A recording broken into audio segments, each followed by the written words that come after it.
Voilà, donc ce que je voulais voir avec vous aujourd'hui, ce que je voulais vous présenter, c'était en fait, est-ce que pour trouver enfin, le job de ses rêves, là, est-ce qu'il faut utiliser les techniques de communication, de marketing, de vente? Et si oui, et si oui, comment les utiliser? Pardon. Donc voilà, donc merci à vous tous d'être présents encore une fois, c'est top. Donc juste pour vous expliquer un petit peu le contexte, d'où je viens, donc qui je suis et pourquoi je parle de ça. Donc en fait, j'ai une formation d'ingénieur et pas du tout dans le commerce, ni dans la vente, ni quoi que ce soit. Et en fait, j'étais manager avant chez Airbus, donc rien à voir avec la vente, le marketing, le commerce. Et donc voilà, j'avais vraiment pas, ni dans ma jeunesse, ni dans ma carrière jusqu'à présent, j'avais aucune aspiration à ça. Et progressivement, en fait, aujourd'hui, ben, je suis entrepreneur et j'aide les cadres à retrouver un poste rapidement parce que c'est ça qui me tient à cœur, c'est voir les gens réussir, voir des pépites qui brillent, voilà, des gens comme vous qui ont envie de réussir. Voilà, j'ai envie de les faire réussir, donc c'est ça qui me tient à cœur, c'est ce que j'ai toujours fait dans le management. Et voilà, et ça fonctionne. Et donc aujourd'hui, je me retrouve en tant qu'entrepreneur à devoir faire de la com, du marketing, de la vente. Et donc, je me suis beaucoup formé, j'ai beaucoup lu. Voilà, j'ai lu beaucoup de choses sur ce qui se passe aux États-Unis et même en France là-dessus. Et donc aujourd'hui, je me rends compte qu'il y a vraiment, mais c'est énormissime en fait, le lien qu'il peut y avoir sur les compétences à avoir ou les techniques de communication, de marketing et de vente qui peuvent être utilisées pour la recherche d'emploi. Donc c'est vraiment, les similitudes sont énormissimes entre chercher un travail et commercer. Voilà, ce que j'appelle commercer, c'est savoir faire de l'échange en fait.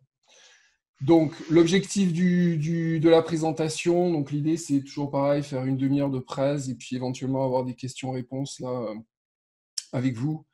L'objectif, c'est de dépassionner ou de décomplexer la communication, le marketing et la vente, et puis de voir ce qui, là-dedans, sont les bonnes, on va dire, les bonnes techniques par rapport à la recherche d'emploi. Bien sûr, après, on va parler recherche d'emploi. Et, euh, et voilà, et donc l'idée, c'est te rendre plus fort, plus impactant dans tes démarches, parce que l'objectif, c'est voilà, c'est que j'ai envie que tu décroches le job de tes rêves, donc c'est ça qui est important. Donc en fait, ce qui se passe, c'est qu'on vit une époque nouvelle. Aujourd'hui, en fait, en quelques clics, quand on prend le processus de la vente, en fait, en quelques clics, un client, c'est mieux que le vendeur, en fait. Voilà. Donc moi, j'ai souvenir avoir été dans une- un grand magasin d'électroménager, je ne vais pas le citer, et je voulais m'acheter tu sais, une sorte d'iPod, là, tu vois, un truc, un lecteur MP3. Et je me présente à la caisse, enfin, devant le vendeur, je lui dis, mais c'est quoi le meilleur lecteur MP3? Et là, je le vois, parce que c'était en vitrine, on ne pouvait même pas les toucher, tout ça. Donc, il ouvre, et puis il regarde, et il me lit les notices. Et en fait, je me suis dit, mais franchement, ouais, honnêtement, ça, aujourd'hui, j'ai pas besoin de ça, quoi. Voilà, je peux aller sur Internet, regarder les produits, regarder les comparatifs, regarder les avis clients, etc. Et en fait, le gars, j'ai trouvé très, très mauvais vendeur sur le coup parce qu'il n'a pas du tout fait son travail, quoi. Voilà, donc, et aujourd'hui, c'est pareil dans le monde de l'entreprise. Dans le monde de l'entreprise, il y a des gens, des salariés qui en savent beaucoup plus que les patrons.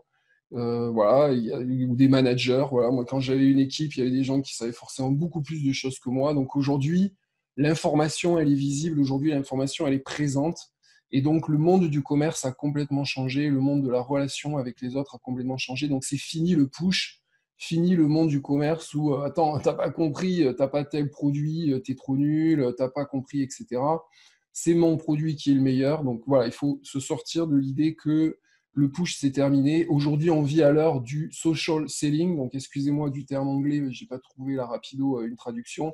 Ça veut dire quoi? Ça veut dire qu'on fait de la vente en pensant à l'autre. Voilà. Donc, l'idée, c'est quoi? C'est d'ouvrir une conversation pour écouter vraiment les besoins et ensuite faire une proposition. Et ça, vous allez voir que c'est vraiment adapté au monde de la recherche d'emploi. C'est vraiment ça.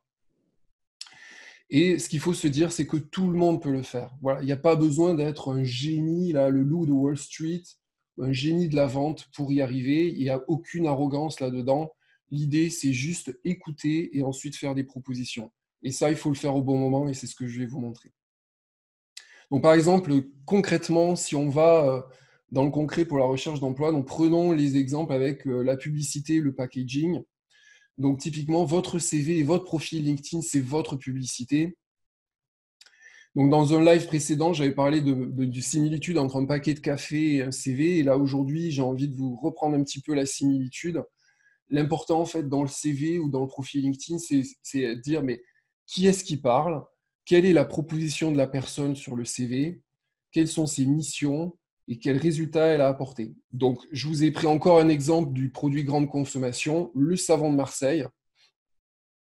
Pareil, si on regarde le packaging du savon de Marseille, en fait, c'est qui parle et quelle est la proposition? Il s'appelle Maître Savon de Marseille, ok? Et sa proposition, c'est de vous vendre du savon de Marseille.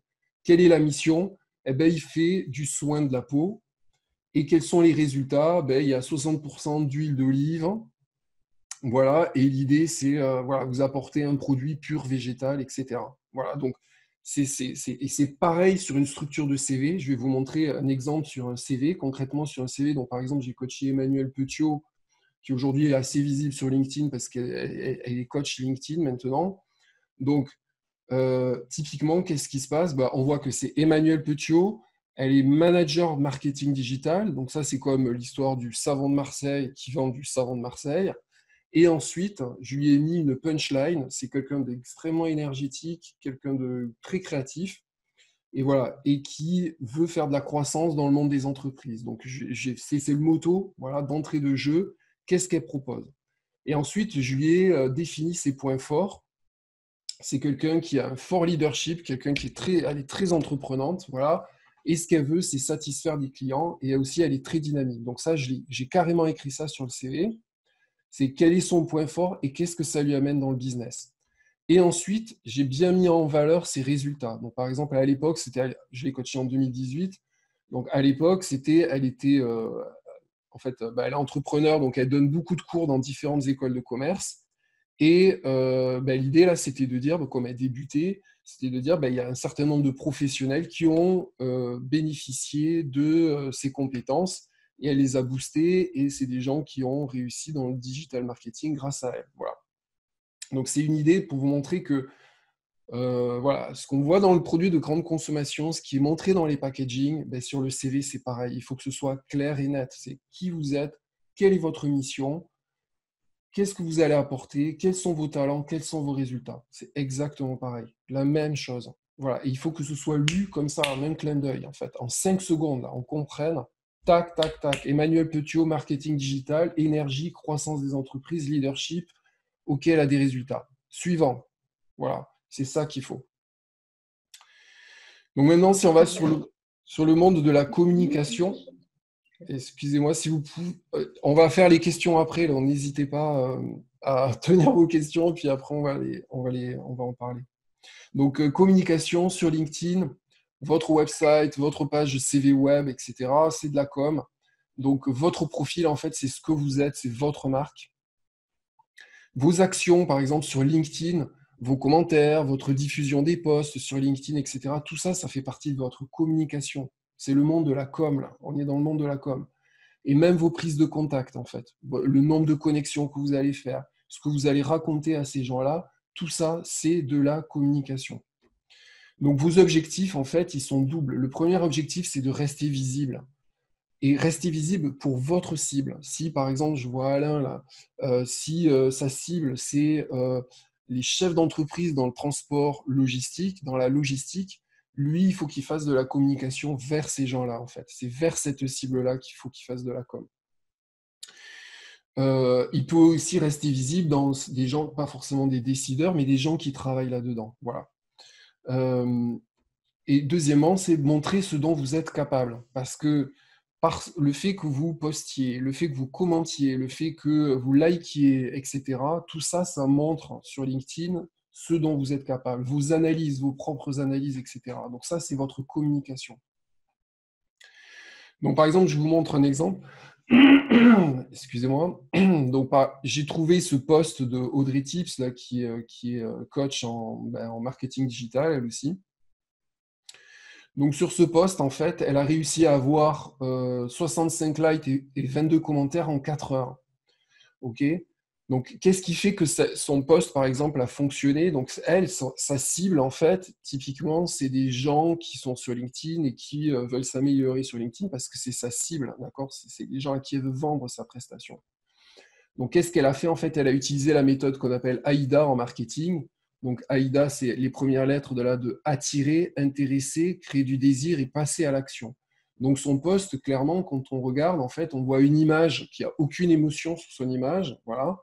Mais par contre, on voit un dièse, là, le hashtag classique, et on se dit, tiens, c'est quoi ce hashtag? Et elle commence par une question. Comment bien utiliser le hashtag? Déjà, on se dit, mais c'est quoi ce hashtag? Et elle pose la question, ok? Et sa première question, ça nous donne envie d'aller sur la deuxième question, c'est quel est l'intérêt des hashtags sur LinkedIn? Et ensuite, donc elle a fait elle a attiré en fait, elle a attiré sa cible, ok? Et ensuite, elle a commencé à, je ne vous ai pas déployé tout le post, mais après, elle a expliqué en fait quel est l'intérêt d'utiliser des hashtags, c'est de se faire repérer sur LinkedIn, etc. Donc, elle intéresse. Et ensuite, elle crée du désir. Et ensuite, elle fait un passage à l'action. Son passage à l'action, c'était d'aller lire son article. OK? Voilà. Donc, et pour que, comme ça, on connaisse encore mieux ce qu'elle fait, etc. Et là, vous pouvez utiliser exactement les mêmes techniques, en fait. La méthode AIDA, c'est attirer, intéresser, créer du désir et un passage à l'action. Donc, par exemple, si vous avez rédigé un article et que vous voulez envoyer les gens vers votre article, si vous voulez envoyer les gens vers votre site web, si vous voulez envoyer les gens vers, je sais pas, votre CV, etc., votre CV web, ben, faites exactement cette méthodologie, c'est de la communication. Voilà, c'est des choses qui sont utilisées basiquement, que j'ai apprises, voilà, parce que aujourd'hui c'est mon métier, mais avant je n'étais pas conscient de tout ça en fait. Donc c'est attirer, intéresser, créer du désir et faire passer à l'action. Et cette méthode, en fait, c'est pareil sur un CV. En fait, c'est OK, tu envoies ton CV, c'est pareil. Tu as le titre, qu'est-ce qu'elle fait, donc tac, il y a la punchline, qu'est-ce qu'elle veut me dire? Ah tiens, OK, elle me dit quelque chose.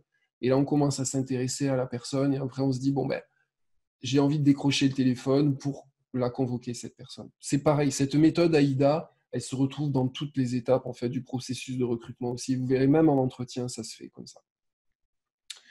Donc maintenant, si on va sur la partie marketing, donc on a vu la publicité, la communication, le marketing. Donc j'ai repris la définition de ce qu'est une entreprise au sens d'Adam Smith. Adam Smith était un économiste du XVIIIe siècle, voilà, économiste écossais, qui a eu pour moi la meilleure définition de ce qu'est une entreprise. Une entreprise, c'est produire efficacement quelque chose d'utile à un consommateur. Ok? Et le marketing, là, son but au marketing, parce qu'il y a beaucoup de confusion dans le terme de wording marketing, le but essentiel du marketing, c'est l'utilité. C'est quoi la chose utile à un consommateur? Ok?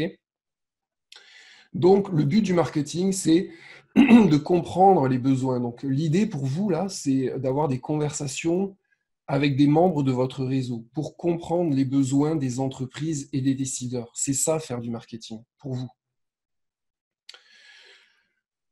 Donc, c'est aussi savoir décoder une annonce. Mais, pardon. Donc voilà, ça c'est faire du marketing. Donc l'objectif c'est d'avoir des conversations professionnelles et d'écouter. Voilà, vous avez juste qu'à écouter, c'est faire parler les gens et les écouter. C'est ça qui est très très important. Voilà. Et votre objectif numéro 2, ça va vous permettre de bien vous positionner. Si vous entendez que dans la logistique, ce qui se développe, c'est le fret aérien, je dis n'importe quoi, ben, il va falloir peut-être orienter votre technique là-dessus. Si vous êtes commercial et que vous entendez qu'aujourd'hui, c'est de la vente en B2B dans le domaine du, je sais pas moi, de l'écologie, il va falloir que vous orientiez votre communication, votre CV et on va dire, les techniques de vente vers ces gens-là, en fait. Voilà. Parce que ça va rester votre métier, mais vous allez parler différemment, vous allez parler à des gens qui ont des vrais besoins, en fait.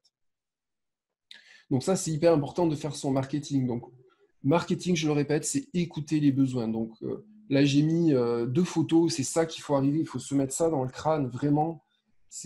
Aujourd'hui, il y a le Covid, donc la première photo, c'est pas le top parce qu'elles n'ont pas de masque. Mais voilà, la deuxième photo, c'est ce qui se passe aujourd'hui. L'idée, c'est avoir une conversation, avoir des conversations avec des gens dans les entreprises, en fait, savoir ce qui se passe dans les entreprises, comment elles vont, est-ce qu'elles vont bien, est-ce qu'elles vont mal, est-ce qu'elles se développent, etc. C'est ça, faire du marketing. Vos objectifs, c'est d'avoir des infos sur l'entreprise ou le secteur, d'avoir des noms d'autres contacts, parce que ça, par exemple, tu appelles, là, voilà, il y a cette dame-là qui a un pantalon rouge, ben, tu la rencontres, et ben, ton objectif, quand tu la rencontres, c'est pas de te vendre, en fait. Ton objectif, c'est de comprendre ses besoins, comprendre où elle en est, comprendre ce qu'elle veut, en fait, dans son entreprise, et éventuellement, par ces questions-là, par cette écoute, tu vas comprendre si oui ou non elle a des besoins, ou sinon, si elle n'en a pas, ben, éventuellement, tu vas poser des questions sur est-ce qu'il y a d'autres entreprises qui ont des besoins? Est-ce qu'il y a d'autres secteurs qui fonctionnent? Est-ce que je peux contacter d'autres personnes que tu connais? Voilà, ça, c'est faire du marketing. Et puis, voilà, comprendre ce qui se passe sur les secteurs et toujours pareil, pouvoir ajuster sa stratégie de recherche en fonction de ce que vous entendez. Donc là, voilà, une fois qu'on a fait sa publicité, sa communication, son marketing, il faut se mettre un truc en tête forever. C'est que les entreprises, elles ont besoin de toi, mais elles ne te le diront jamais, jamais, jamais, jamais. Dans le monde de l'entreprise, tout il est beau, tout il est joli, ok, en extérieur. Et là, si je t'ai mis cette photo, c'est la photo de ma toiture à Toulouse, tu vois. Elle a de la mousse, la toiture. Et je sais parfaitement qu'il faut enlever cette mousse. Et tu sais ce que je fais? Ben, je fais rien du tout. Je procrastine. Voilà, parce que pour moi, c'est peut-être important parce que je sais que la toiture, à un moment donné, il va falloir la nettoyer parce qu'à force de faire de la mousse, il peut y avoir des micro-craquelures. Ces micro-craquelures, à force de gel, de dégel, de pluie, etc., ça va faire des fissures. Ça va faire à la fois à la fin des trous dans la toiture. Donc, je sais, c'est important. Je le sais, il va falloir que je nettoie cette toiture. Mais je ne fais rien. Pourquoi je fais rien? Parce que je procrastine et je pars à l'urgence. Et dans le monde de l'entreprise, c'est exactement pareil. Les entreprises, elles partent à l'urgence. Voilà. Et elles passent des fois à côté des choses importantes. Et ce qu'il faut se dire, c'est que, comme moi, elles procrastinent, mais elles ne te le diront jamais, jamais, jamais. Donc, ton objectif, c'est d'avoir fait ton marketing pour comprendre les besoins. Si il y a quelqu'un de sympa qui vient sonner à ma porte, que je sens que j'ai confiance en cette personne, que je sens qu'elle va m'apporter des choses et qu'elle va me sortir de ma procrastination, éventuellement, je passerai à l'action de lui faire un chèque pour qu'il me nettoie la toiture. Aujourd'hui, j'attends toujours ce gars-là. Ok? Donc, on va passer au monde de la vente parce que c'est ça après le nerf de la guerre. C'est une fois qu'on a fait son marketing, qu'on a vu qu'on y avait des besoins, on va passer au monde de la vente. Et la vente, qu'est-ce que c'est la vente? Retenez bien cette définition. Pour moi, c'est ça, la définition de la vente. C'est l'art de donner et d'aider. C'est de donner et d'aider. C'est pas de prendre de l'argent, c'est pas d'arnaquer, c'est pas... La vente, c'est l'art de donner et d'aider. Alors, on va voir qu'est-ce que vous pouvez donner, quoi. Et surtout en entretien, c'est là qu'il faut faire de la vente. C'est ce que j'appelle du closing, c'est-à-dire que c'est au moment de l'entretien là, il faut mettre le paquet, en fait. Donc, qu'est-ce que ça veut dire donner en entretien? Ça veut dire donner confiance. Voilà, par exemple, si j'ai quelqu'un qui vient sonner à ma porte, je vois qu'il est mal habillé, tout crado, et qui me dit qu'il va me rendre ma toiture jolie et belle, j'ai aucune confiance. J'ai besoin de quelqu'un qui me donne une inspiration. Ok, je me dis, ce gars-là, ouais, il a l'air de faire du bon travail. Donc, il m'amène des preuves. Il va m'expliquer que le voisin, il a fait déjà nettoyer sa toiture. Il y a déjà des preuves. Voilà. Il m'inspire. Et puis, il est proactif. Il a le sens du leadership. Ok, on sent qu'il est capable. On sent qu'il va proposer des choses. On sent qu'il va proposer des solutions. Et enfin, je me dis, ok, j'ai passé la confiance, l'inspiration, le sens du leadership. J'ai envie de le revoir, ce gars. J'ai envie de lui signer un chèque, j'ai envie qu'il passe sur mon toit, j'ai envie qu'il nettoie la mousse de mon toit. C'est ça, donner. Donner, c'est donner la confiance, l'inspiration, le sens du leadership et l'envie de vous revoir. C'est hyper important. Donc c'est fini, là, comme je disais, le push. La vente forcée, c'est pas ton job. Là. Le door-to-door, là, la vente en porte-à-porte, là, ce n'est pas ton job. C'est fini, ça. C'est terminé, ça ne marche pas. Voilà. On n'est pas du tout là-dedans, en fait. Là, on parle de la vente. Quand vous avez un recruteur ou un décideur en face de vous, c'est qu'est-ce que vous allez lui dire. Donc, pour vous, la vente, donc j'ai dit, c'est donner et c'est aider, en fait. Et c'est aider le recruteur à te choisir. C'est aider le recruteur à te choisir. Donc, il va falloir que tu expliques ta personnalité. Il va falloir que tu expliques qui tu es. Et ta personnalité, c'est savoir faire la différence entre, moi j'appelle ça entre une bouteille d'eau et une bouteille de champagne, en fait. J'aime bien prendre les extrêmes, en fait. Si tu es quelqu'un hyper créatif, n'explique pas que tu es quelqu'un d'hyper analytique dans la data, voilà. Si tu es quelqu'un de hyper empathique, n'explique pas que tu es Napoléon et que voilà, tu sais taper du poing sur la table. Voilà. Donc, si tu es d'une bouteille d'eau, vends-toi comme une bouteille d'eau. Si tu es du champagne, vends-toi que tu es du champagne. Je n'ai aucune échelle de valeur là-dessus. On a besoin d'eau, on a besoin de champagne pour différents moments, pour différentes situations. Donc, il n'y a aucune échelle de valeur là-dessus, mais c'est pareil pour l'empathie. On a besoin de gens empathiques, on a besoin de gens qui sachent décider.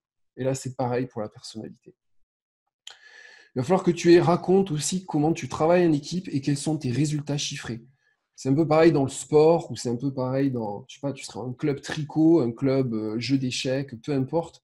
À un moment donné, tu as travaillé avec d'autres personnes et tu as eu des résultats. Voilà, tu as eu des chiffrages. Donc voilà, je sais pas, tu as fait des touchdowns, tu as fait des passes au rugby, tu as fait un nombre de passes décisives au basket, tu as fait un nombre de jeux d'échecs, peu importe. Voilà, tu as des résultats, tu as eu une mission, tu as eu des résultats, il faut les exprimer. Et ensuite, il faut que tu exprimes comment tu sais travailler en équipe, comment tu sais travailler avec les autres. Et ensuite, il faut rassurer sur ton potentiel. C'est qu'est-ce que tu veux devenir dans cette entreprise? Qu'est-ce que tu vas faire dans cette entreprise dans laquelle tu candidates? Voilà, il faut rassurer là-dessus. Donc voilà, c'est ça la vente en fait. C'est toujours pareil, vous allez avoir 4 questions. Les 4 questions fondamentales d'un recruteur, c'est ça, c'est est-ce que la personne, elle se connaît et est-ce qu'elle sait parler d'elle? Est-ce que la personne, elle sait travailler en équipe? Elle sait gérer les cons, en gros. Elle sait gérer les conflits, elle sait gérer des situations difficiles. Troisièmement, est-ce qu'elle est capable d'apporter des résultats? Est-ce qu'elle va m'apporter de la valeur ajoutée, cette personne? Et quatrièmement, c'est qu'est-ce qu'on va en faire? Ok, on va lui signer un CDI, un CDD ou une mission, peu importe. Qu'est-ce qu'on va en faire? Voilà. Donc, c'est ça qui se passe. Et pour rassurer, ce que j'appelle de la vente, c'est rassurer, aider le recruteur à te choisir. Donc, il va falloir que tu expliques tout ça. Voilà. C'est ça la vente. Donc, il faut sortir des craintes parce que généralement, on a beaucoup de craintes dans tout ce processus-là, hein. Dans les processus de se valoriser, que ce soit sur LinkedIn, que ce soit sur le CV, que ce soit en réseautage, que ce soit en entretien, on a des craintes. Voilà, donc il faut se sortir des craintes en fait. Des fois, on a peur de trop en dire. Des fois, on a peur de ne pas faire l'effet waouh, tu sais, genre, ouais, j'ai juste géré une équipe de 30 personnes, c'est pas 100 quoi. Ben ouais, mais on s'en fout là, c'est 30 personnes déjà, ok? Donc, tu as la peur de déranger aussi. Ouais, excusez-moi de vous demander pardon, voilà, non, tu déranges pas. La peur de ne pas être à la hauteur, toujours pareil, on pense que il faut savoir parler anglais bilingue, moi je ne sais pas, il va falloir avoir telle compétence, moi je ne les ai pas, etc. Non, enfin, voilà, il faut se sortir de ces peurs. Et comment se sortir de ces peurs? J'adore cette phrase de Jay Abraham. Jay Abraham, c'est un marketeur américain et j'adore, pour moi, je l'ai même écrite sur mon PC. Je me la dis tous les jours, tous les jours, tous les jours. Je vous la lis. Si je crois vraiment que je sais faire quelque chose d'utile pour les gens, alors j'ai l'obligation morale d'essayer de les servir de toutes les manières. Voilà. Si je pense au fond du cœur que je suis capable d'apporter une solution à la logistique, d'apporter une solution en termes de commerce, d'apporter une solution en termes de management dans une équipe, voilà, si je suis convaincu au fond de moi que je suis un bon ingénieur, que je suis un bon technicien, peu importe, eh ben, j'ai l'obligation morale de tout faire pour présenter ma solution. Voilà, c'est ça qui est important. C'est une obligation morale. Si tu ne le fais pas, tu passes à côté de ta vie, en fait. Voilà, donc c'est hyper, hyper important. Moi, je me suis noté cette phrase, je vous dis, je vous le montrerai, j'ai devant le PC. J'ai fait un print, je me suis scotché, je la lis tous les jours, parce que on a des hauts et des bas, parce qu'on a des peurs. Tous les jours, on a des peurs. Tous les jours, on se pose des limites. Et voilà, et en fait, c'est est-ce que mon poste va plaire? Est-ce que je vais avoir du succès avec mon poste? Est-ce que mon profil LinkedIn est bon? est-ce que mon CV, bon, est-ce que j'ai dit suffisamment de choses? Est-ce que je parle suffisamment? Voilà, tout ça, c'est des questions, c'est des craintes, tout ça, il faut les balayer. C'est oui, au fond de moi, je suis quelqu'un de bien, je suis capable, et donc je vais y arriver. Et il faut que je sorte de mes craintes, il faut que j'aille au-delà. Voilà. Donc le bilan, c'est quoi? C'est oui, la communication, le marketing et la vente, c'est des outils et des techniques à vraiment considérer pour réussir à trouver rapidement un poste qui plaît. Voilà. C'est vraiment des choses à utiliser 100% pur beurre. Voilà. Donc vous en avez eu un aperçu là sur cette présentation. C'est des choses voilà, enfin, il faut les prendre. Voilà. Faut pas rejeter ça. Il faut se dire que ça aide. Voilà. Et faut pas tomber dans les clichés négatifs. Et il faut se sortir de ses peurs. Et tout ça, c'est du mental, c'est du mindset. Et si vous avez des solutions, allez-y, foncez. Voilà. Donc pour moi, voilà, la présentation elle est terminée. On va passer aux questions. Juste avant, je voulais juste vous dire que voilà, si vous voulez aller plus loin avec moi, si vous avez envie de faire un diagnostic de votre situation, ben, je prendrai le temps avec vous ben, voilà, de bâtir un plan stratégique. Je prendrai peut-être 45 minutes, 1 heure, de bâtir un plan stratégique pour vous aider dans votre recherche active. Et si vous avez envie de faire ça, ben, vous pouvez me contacter soit par LinkedIn, soit par les mails. Voilà. Donc j'ai terminé. Merci beaucoup pour votre présence. Merci beaucoup pour votre attention. Et puis, on peut passer aux questions. Donc, allez-y, vous pouvez ouvrir vos micros si vous le souhaitez pour éventuellement poser vos questions si vous en avez envie. Voilà, donc, je sais qu'il y a des chats. Là, j'ai pas ouvert le chat, mais je ne sais pas s'il y a des questions dans le chat.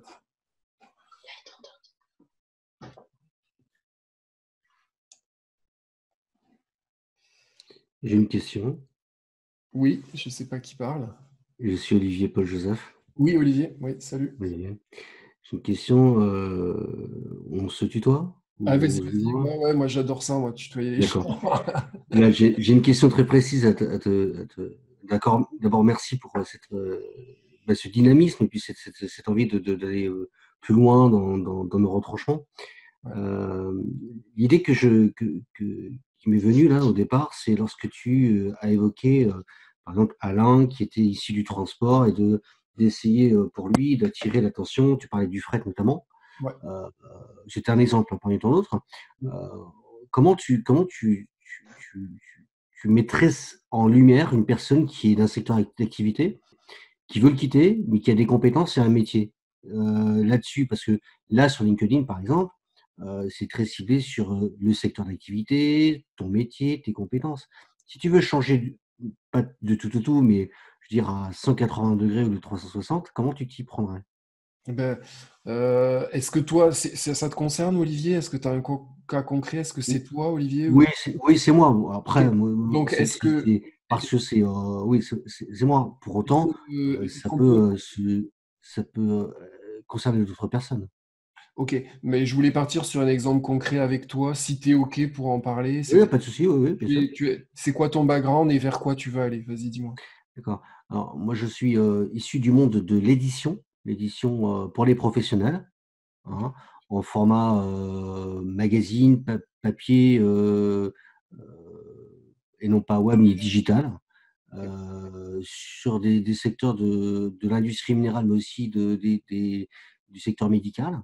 Euh, et aujourd'hui, mon métier tend sur du numérique et on va dire que le contenu est moins important que le contenant. Donc, j'ai plutôt envie de changer de secteur d'activité, d'aller sur des secteurs plus dynamiques, peut-être l'écologie. Enfin, c'est un exemple parmi tant d'autres, mais voilà, je n'ai pas forcément l'envie de rester focalisé sur le métier de l'édition parce que ça fait partie d'un monde que j'ai côtoyé, que je côtoie encore un peu, mais pour lequel je ne tends pas forcément à faire fin de carrière dedans, quoi. J'ai envie d'aller sur les métiers de l'avenir. Et donc, c'est pour ça que mes compétences, j'aimerais les attribuer et me concentrer sur d'autres secteurs.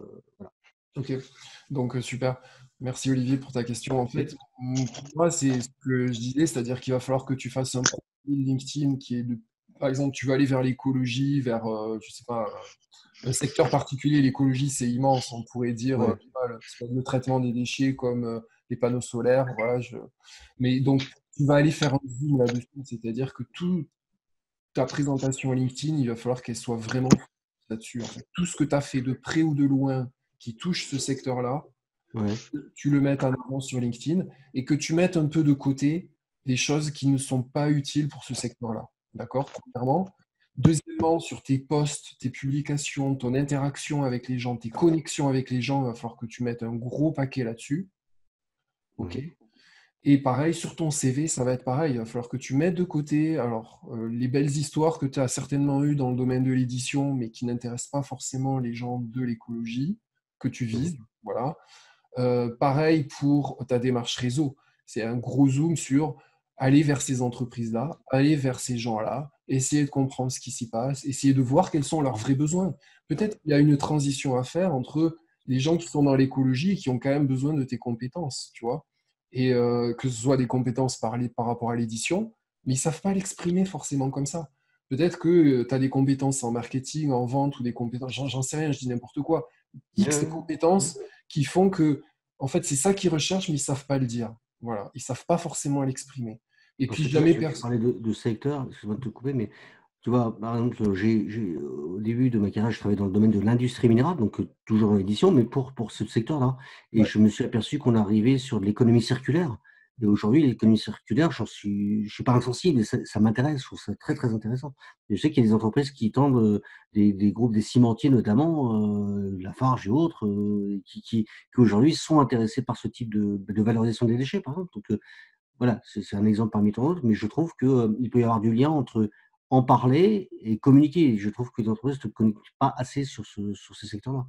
Eh ben voilà, tu vois, t'as déjà senti un besoin là, tu vois. Ouais. Donc comment toi, si tu te sens l'envie de le faire, si c'est ça ton envie de le faire, Mmh. ben, comment tu vas les approcher, comment tu vas sentir que ben, clairement, ils vont peut-être pas te le dire comme ça, mais progressivement, tu vas leur faire dire qu'ils aimeraient bien communiquer ou ce serait bien qu'ils arrivent à communiquer. Et éventuellement, là, tu vas commencer à te positionner, tu vois, et à faire des propositions éventuellement. Mais pas, tu peux pas y aller, et c'est ça que j'ai oublié de dire dans la présentation, tu peux pas, les gens, la grosse erreur que font les gens en recherche d'emploi, c'est qu'ils Oui. n'écoutent pas et ils font du push. C'est-à-dire qu'ils arrivent, bonjour, je suis Olivier, j'ai vu qu'en économie circulaire, vous êtes naze en communication, moi je suis bon, voilà ma proposition. J'exagère, bien sûr, tu ne vas pas le faire comme ça. Ouais. Mais en gros, c'est comme ça que c'est perçu par les entreprises qui reçoivent des candidatures dites spontanées, où les gens ne savent pas forcément faire le lien entre ton ancien secteur et leur secteur à eux. Ouais. Des gens qui de suite font du push en disant attendez, mais franchement, là, vous pourriez faire mieux, regardez, moi j'ai l'expérience, etc. Ça ne marche pas, ça. Ça ne marche pas. Parce que c'est comme moi avec ma toiture. Si quelqu'un il arrive et me dit ah, Olivier, ta toiture, elle est pourrie, moi j'ai ma fierté.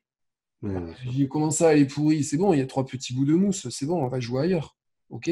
Donc, parce que j'ai ma fierté, les entreprises, c'est pareil, elles ont leur fierté, et s'entendre dire qu'on est mauvais, c'est pas bon. Ouais, Donc, ouais. donc voilà, c'est pareil, il faut que tu y ailles progressif. Pour y aller progressif, c'est montrer que tu t'intéresses à ce secteur, que tu as on va dire, des connaissances dans le secteur, éventuellement des compétences pour ce secteur-là, que tu connais ce secteur-là, que tu connectes avec des gens de ce secteur-là, que tu as écouté leurs besoins, et là, tu vas faire ta proposition. Très bien. Tu vois, Olivier? C'est ça le Merci. process. Ouais, ouais, je vois. C'est pas le contraire. C'est pas du push, c'est pas le contraire. Ok. Ok, super. Merci. Alain, merci Alain. Oui, elle est pourrie. Elle est pourrie, ma toiture. Est-ce qu'il y a d'autres questions? Oui, bonjour. Bonjour. Naminata Touréando. Bonjour, Naminata. Désolée, je vous ai rejoint avec du retard. J'ai été déconnectée tout à l'heure également. Donc, j'ai certainement dû rater des choses assez intéressantes. Moi, j'ai une préoccupation. Je viens de faire récemment une reconversion. J'étais dans le domaine du commercial. Ouais. Et j'ai exercé pendant plus de 9 ans en tant que responsable caisse dans la grande distribution. Ok. Et donc, c'est comme ça que j'ai été amenée à toucher à la saisie des éléments variables de paye, ce qui m'a donné envie, puisque j'avais fait le tour de mon poste en tant que responsable commercial, responsable caisse, d'évoluer dans le domaine de la gestion de la paye, donc en ressources humaines. D'accord. Et donc, j'ai fait une formation que j'ai terminée, Dieu merci, et j'ai pu faire une période de mise en application pratique au sorti de cette formation, et puis un mois en intérim pour me faire la main en paye. Super. Sauf que en tant que gestionnaire de paye junior, on est très souvent confronté à trouver un premier poste. Et ça, c'est un problème majeur. On n'en parle pas, hélas. Et là, aujourd'hui, malgré toute la motivation, malgré les expériences antérieures, on est tout de même confronté à ce problème-là. Ok, alors, ok, merci Aminata. Franchement, tu as une super question. Donc, pour moi, je vais la résumer. Tu es en train de faire une reconversion. Tu as déjà bien mis un pied là-dedans. Tu as fait une formation, tu as fait de l'intérim. Et aujourd'hui, c'est un peu difficile pour toi. Et en fait, pour trouver un poste dans ce domaine de la paye, et je vais te dire, dans ton speech, là, tu as fait une petite erreur, si je peux me permettre, parce que bon, là, on est entre nous et je ne suis pas un recruteur. Oui. Et, de mémoire, je crois que j'ai vu ton profil LinkedIn. Tout à fait, tout à fait. Enlève ce mot junior. Déjà, tu viens de faire une petite erreur. Ce mot junior fait peur énormément aux recruteurs. D'accord. Pourquoi? Parce que tu es en train de tendre le bâton pour te faire battre, en fait. Un recruteur, ce qu'il veut, c'est quoi son vrai besoin? C'est quelqu'un de ton âge, expérimenté, qui va être opérationnel de suite. C'est ça l'objection que tu as en face de toi, en fait. Que tu es en train de... Tu es confronté à cette objection. Donc, sitôt que tu vas aller dans le sens de l'objection, forcément, les gens, ils ne vont pas te recevoir, ils ne vont pas t'accueillir. Junior, les juniors. Attends, non, mais on va tout devoir lui apprendre, là. Fou, là, c'est compliqué. Et puis, non, mais elle sait rien faire. Et puis, elle ne connaît pas l'entreprise. Junior, c'est ça que ça veut dire. Donc, enlève ce mot junior, enlève ce mot de ta bouche, enlève ce mot de ton mindset. Vraiment, première action. Excuse-moi d'être un peu direct, j'ai oublié de prévenir. Des fois, je suis un peu... Non, j'apprécie. Okay, d'accord. Bien au contraire. Voilà, d'accord. Donc, ça, c'est le premier point. Le deuxième point, c'est... Regarde bien, je suis sûr, tu es en train de te dire, non mais attends, franchement, c'est un peu des, excuse-moi là, du terme, là, les recruteurs, c'est un peu des j'ai un gros mot à la bouche, je ne vais pas le dire, mais ils n'arrivent pas à faire le lien entre ton expérience passée et le fait que tu saches faire de la gestion de paye. Honnêtement, tu as déjà géré des gens, si tu as été responsable caisse, ça veut dire que tu as géré des caissières. Tout à fait.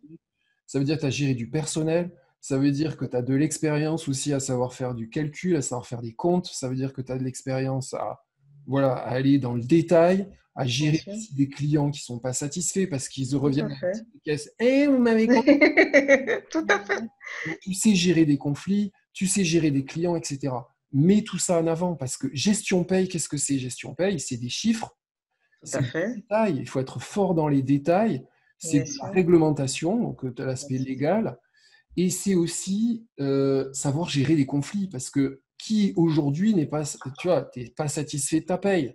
Aujourd'hui, quoi, vous m'avez compté 2 RTT alors que je suis désolé, avec le Covid, j'ai pris un demi-RTT. Enfin, c'est ça qui se passe dans les entreprises. Et donc, un recruteur, qu'est-ce qu'il veut? Il veut quelqu'un qui sache gérer ces situations-là. Donc, mets en avant ça. Mets en avant ça, Aminata. C'est ça qu'il faut mettre en avant. Il faut mettre en avant, c'est quand je te dis, tu fais ton marketing, là, écoute les besoins, là, regarde les annonces, regarde comment elles sont décrites, regarde ce qu'ils veulent, et tu le mets sur le CV, en fait. Nous voulons quelqu'un, je suis sûr que c'est écrit, je n'ai même pas vu d'avant, mais c'est tellement évident. Nous voulons quelqu'un de précis, rigoureux, dans les chiffres, des gens dans les chiffres. C'est ça la paye. C'est toute la journée. Alors, URSAF, 3,55%, etc. C'est ça toute la journée, la paye. Donc, il faut être vraiment rigoureux. Donc, montre, tu vois, dans le punchline, tu peux dire que tu es rigoureuse, que tu sais gérer les conflits, que tu sais gérer des situations complexes. C'est ça. Enlève ce mot junior, quoi. Enlève ce mot j'ai juste fait un mois d'intérim, je suis tout juste formé. Alors, tout ça, c'est ce que j'avais dit dans un précédent, un précédent live. Aussitôt que tu dis, alors, fort de mes 25 ans d'expérience, alors ça te tue aussi parce que c'était trop expérimenté. Tout à fait. Et genre, oui, non, mais là, j'ai juste fait une formation, je sors tout juste, fraîchement diplômé, tout ça, tu l'enlèves aussi. D'accord. Ok. Voilà, donc l'idée, c'est ça, c'est montrer, comme je disais à Olivier tout à l'heure, c'est montre que tu connais le secteur, montre que ok, t'as que ou 2 mois d'expérience, mais come on, enfin, je veux dire, tu vas t'en sortir très vite, quoi. Tu as la formation, tu l'as déjà vu, tu as mis tes pieds là-dedans déjà, voilà. Oui, bien sûr. Plus tu vas rencontrer, connecte-toi avec des gens qui font de la paye, écoute-les, raconte, entends ce qu'elles vivent. Connecte-toi à ces gens-là.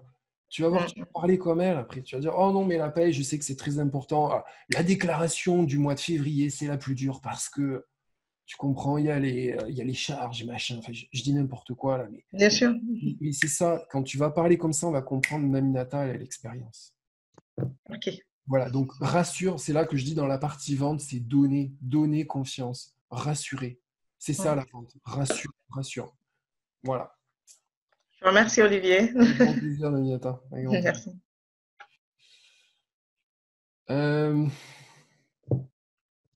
Je sais pas, est-ce qu'il y a d'autres questions?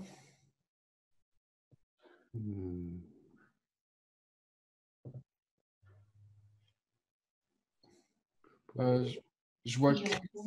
Pardon, vas-y, je sais pas. Il est formé en quoi? Il y a quelqu'un qui parle? Pardon, excusez-moi, il y a quelqu'un qui parle? Non, ok. Oui, Chris nous dit qu'elle est dans la même situation que Naminata et que c'est pas facile à montrer. Oui, c'est vrai, c'est pas évident, mais plus tu vas aller focuser vers le métier, vers la fonction, vers le secteur, plus tu vas rencontrer ces gens-là, pas forcément des décideurs, mais potentiellement des collègues, plus tu vas t'imprégner du vocabulaire, plus tu vas, voilà, il faut que tu te mettes ton mindset là tous les jours, focus là-dessus en fait. Voilà, c'est ça qui est important. Voilà.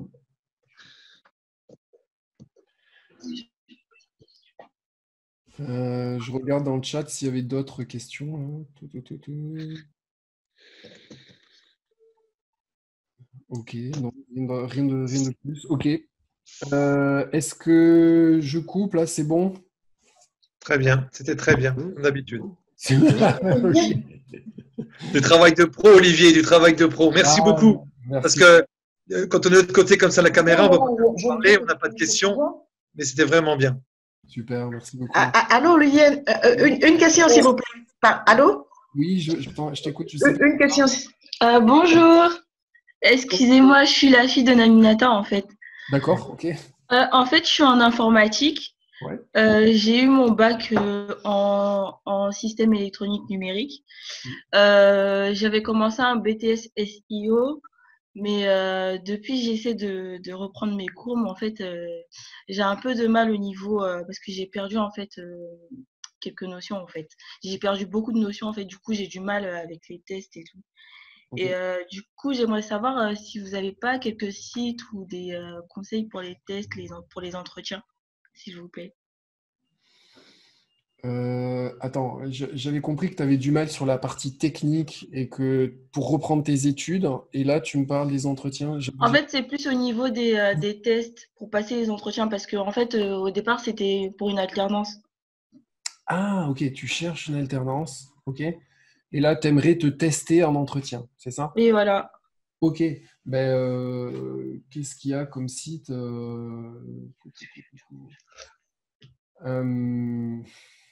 Moi, je sais, je pourrais t'envoyer éventuellement la liste des 18 questions. Moi, quand je coach les gens, j'ai 18 questions, une trame de 18 questions. D'accord. Sur lesquelles déjà tu peux t'entraîner et déjà te dire, ben voilà, cette question, je répondrai ça, je répondrai ça. Donc, si tu veux, je te l'enverrai, je vais me noter. D'accord. Parce que, bon, en fait, par exemple, il y a Hélène Lee, je ne sais pas si tu connais LY, Hélène Lee, qui est une recruteuse qui a fait un bouquin qui s'appelle 80 questions à poser en recrutement. Donc, c'est un bouquin pour les non, je connais pas. Bon, voilà. Donc, par exemple, il y a des bouquins qui existent là-dessus, en fait. Je suis sûr que tu tapes sur Internet, tu vas trouver des questions types, en fait. D'accord. Ou même, il y a des vidéos YouTube, je suis sûr que tu vas trouver. Mais je t'enverrai 18 questions sur lesquelles je fais travailler les gens. Et que ce soit, comme je te dis, Comme je disais tout à l'heure, je ne sais pas si tu écoutais ma présentation, il y a 4 grandes questions en fait qu'il faut répondre à un recruteur pour le rassurer, pour le convaincre. Oui. Et toutes les autres questions sont des composantes de cette question, de ces 4 questions-là. C'est est-ce que tu te connais et est-ce que tu sais parler de toi? Ça, c'est le premier point.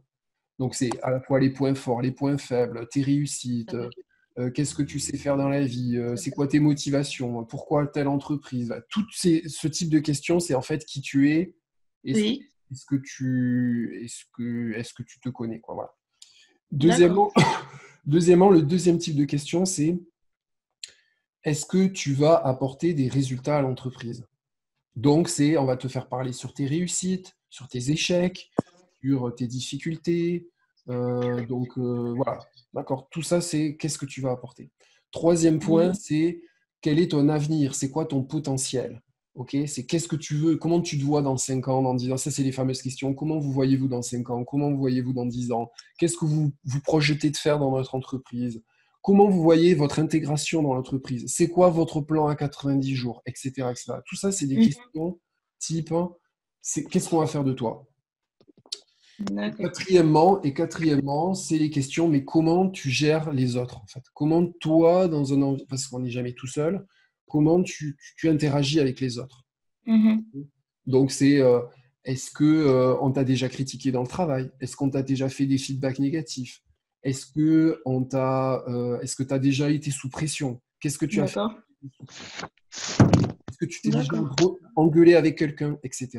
Voilà. Tu vois?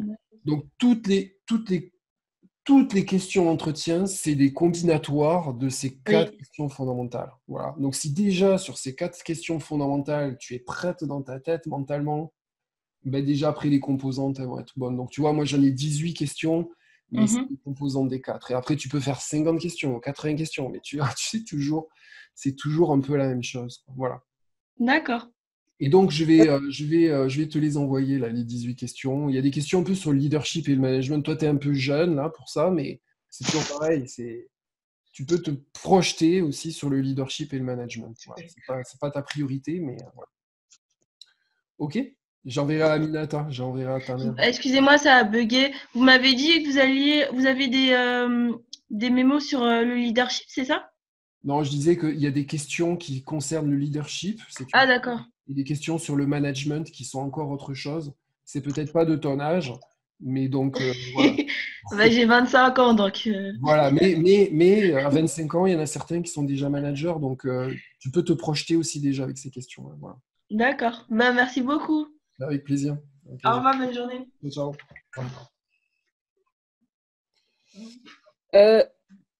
Pardon? J'ai une question en fait. Regardez. Non, Vas-y. Qui parle? C'est Sadio en fait. J'avais une question. Ouais, Sadio. Ouais. Parce qu'en fait, j'avais passé des entretiens avant la crise en fait. J'avais passé 3-4 entretiens. Ouais. Après, les recruteurs m'avaient dit en fait, qu'ils allaient me recontacter. Et jusque-là, je n'ai pas eu de retour en fait. Je voulais savoir si c'est une bonne idée de les relancer ou pas, parce que vu qu'on est en période de crise et ce n'est pas encore terminé, je ne sais pas si c'est à cause de ça que je n'ai pas encore eu de réponse. Ou là, j'ai des doutes en fait de les relancer ou d'attendre un peu. Moi, je connais la réponse. Il ne faut pas attendre en fait. Sadio, en fait, il faut… tu es proactive, tu es quelqu'un de pro, tu es tout à fait en droit de poser des questions. Ok ? C'est vrai que la situation, elle est particulière, donc il ne faut pas faire du push. Moi, je n'aime pas la technique push. Donc, la technique, moi, que je préfère dire, c'est « Bonjour, c'est Sadio, j'espère que vous allez bien, que vous allez pouvoir faire votre reprise d'entreprise. Voilà. Je suis toujours motivé par le poste Tartampion, par le poste XYZ.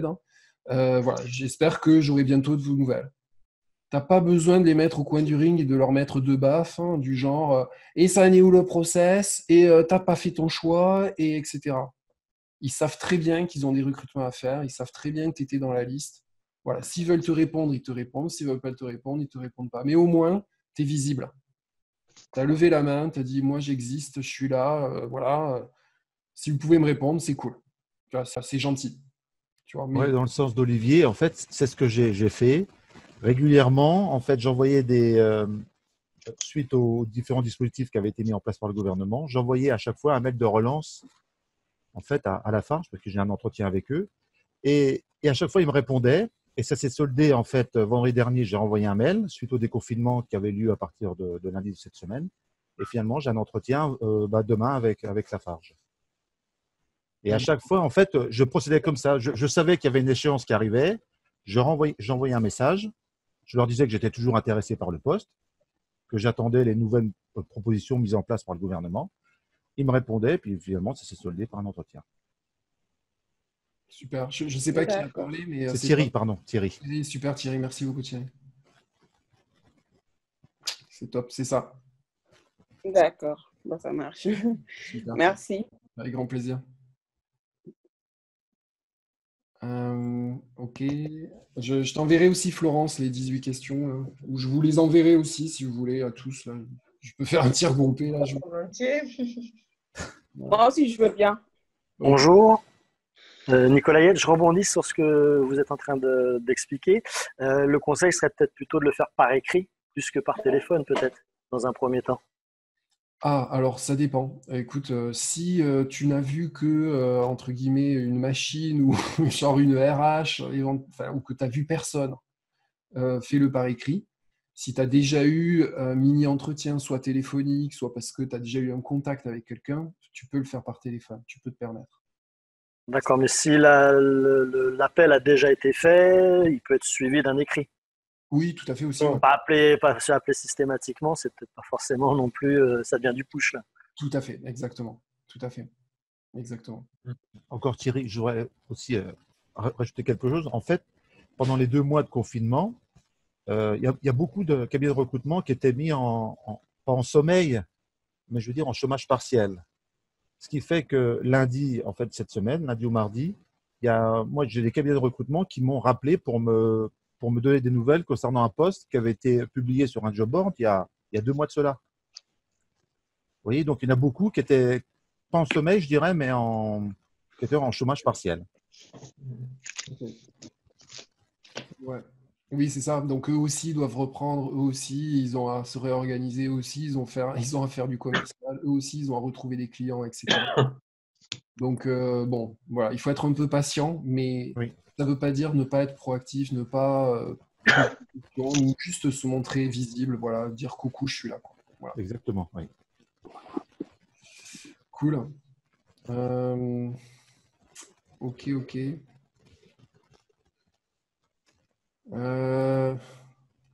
Est-ce qu'il y a d'autres questions?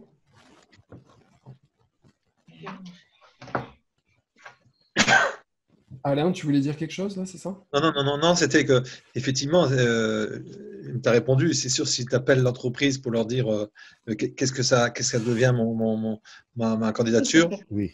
D'abord, on est toujours parler moi de moi, il n'y a que ça qui m'intéresse. Vous savez, les gens, ils aiment bien qu'on leur dise alors, comment vous allez, la reprise n'a pas été trop compliquée, vous avez mis des choses en place, tout ça. Puis de fil en aiguille, quand vous avez discuté, eux-mêmes, ils vont venir sur le sujet en disant, bah tiens, comme je vous ai au téléphone, j'en profite, votre candidature, elle est toujours… voilà, mais si d'entrée, vous arrivez en disant, tiens, qu'est-ce que ça donne ma candidature, bah, c'est un peu lourd, quoi, c'est un peu trop sec. Voilà ce que je voulais dire. Mais comme tu l'as dit, c'est ça. C'est ça, Alain, tu as tout compris. C'est exactement ça. Ah, j'ai pas pris, mais j'ai tout compris.